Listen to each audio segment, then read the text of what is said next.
Hey, it's David. Welcome back to the Orangeville Home Prices Report. This is the March edition.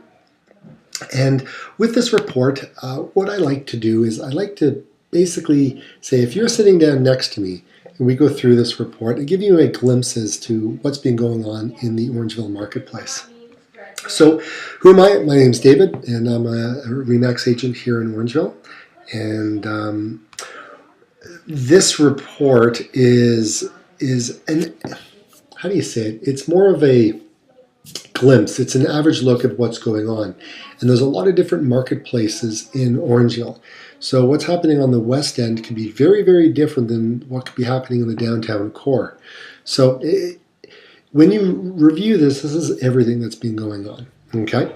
So we'll start with our graph here. And this is great because our graph really takes a look at everything that's been going on in the GTA. Okay, and I always look at the GTA, and it's important because there's a lot more numbers, okay, and you can see trends happening more so than if you only have a few homes.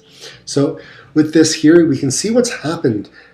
Generally, we have this lead up into spring, and then January, and then February hits, and then March hits. So you can see it starts to taper off just a little bit, but then it'll kind of peak probably over in about May. So it's following the normal trends, the normal way of how the market fluctuates.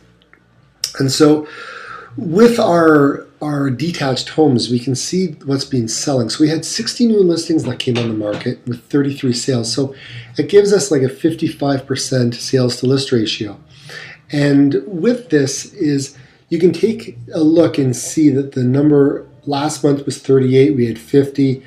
And so we've picked it up a little bit. We're kind of back in a higher number. And my gut feeling is for this month, this number is going to jump even higher.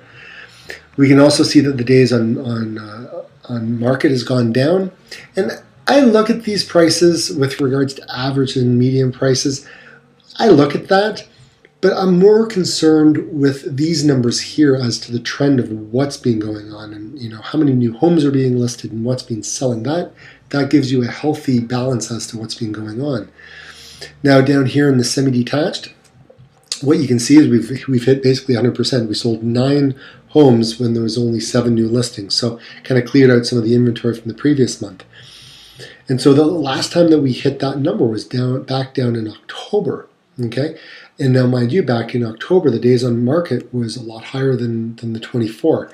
Now we've kind of inched up a little bit. We've kind of doubled from where we were last month. And when you take a look at the freehold townhomes, what I find is very interesting is this particular number has dropped, and you kind of wonder why. What's been going on? Now the days on market. I mean, we only had one last month sell and 1 new sale and 1 new listing. This month we've had 4 sales, we've had 7 new listings, and we're about 57% sales to new listings. The days on market, really 20 days. I think what we've seen happen is people couldn't find townhouses, and so that they liked, or for whatever reason, because there could have been a flurry that came on at the end of the month. And what's happened is they've probably looked up and went, hey, wait a minute, we can get a semi-detached fairly similar to what we can get a townhouse for. Because the townhouses are newer, semi-detached are older. So you're starting to see that imbalance. And so people look and say, hey, we'll just go for the semi-detached. And so you can kind of see that in the numbers that's represented here. And so when we take a look at what happened last month, we had there was 51 sales, 130 active, new listings there was 80. So we're about sales to new listings. We're about 63%, which is a really healthy market. It's more of the seller's market is where you're at. Days on market, was 27 days, and then year to date, we've had 110 sales so far.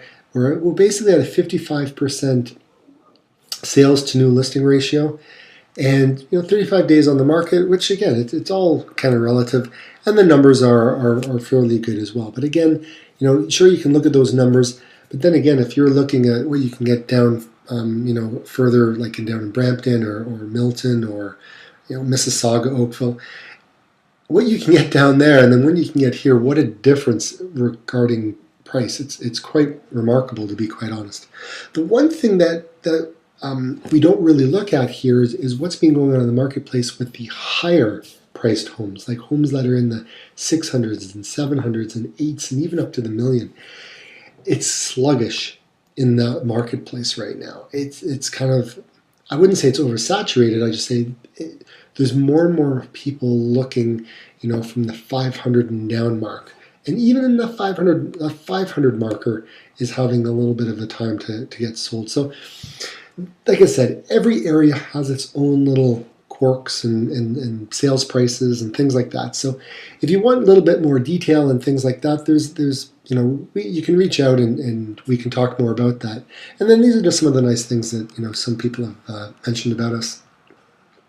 And then here, what I do is I go ahead and I put out the video that you're looking at here, along with all the details as to what's been going on its home price report. And the link is right here.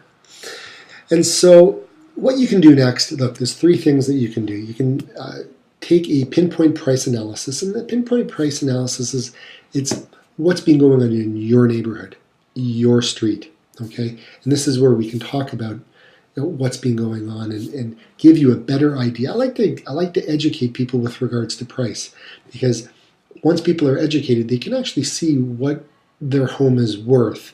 And I really, really like people to look at it and say, hey, you know what, I understand this now, and I feel good with regards to what's been going on with price. It's good to get experts in.